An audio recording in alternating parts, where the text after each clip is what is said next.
कति छ तिमीसँग घुम्न आएको छ भक्ति जस्तो छ नि यहाँ होइन एउटा अगाडि देउता भइसकेको छ सिक्री आएको भक्क पाहाड आएको अनि त्यही भएर अघि भर्खर साइकल 2 घन्टा अगाडि चाहिँ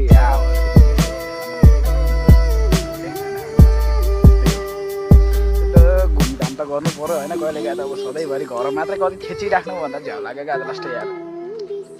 त्यही भएर आज चाहिँ हिँडेको घुम्नलाई अनि अब यहाँबाट चाहिँ निस्किनुपर्छ होइन ठाउँ पनि राम्रो छ यस्तो मजाको जताततै धानै धान छ भने साइकलमा आएको हामी चाहिँ एउटा साइकलमा छ एउटा यहाँ छ होइन 2 जना चाहिँ 3 जना आएको घुम्नलाई यस्तो राम्रो ठाउँ के यो ठाउँमा आएर एकचोटि टिकटक बनाउने सोच थियो मेरो तर आज चाहिँ पुरा भयो जे भए पनि घाम पनि दामी देखिरहेको छ कि होइन यस्तै हो अब घुम्नुपर्छ कहिलेकाहीँ होइन सधैँभरि चाहिँ घरमै बस्नुपर्छ भन्ने पनि छैन होइन काम छ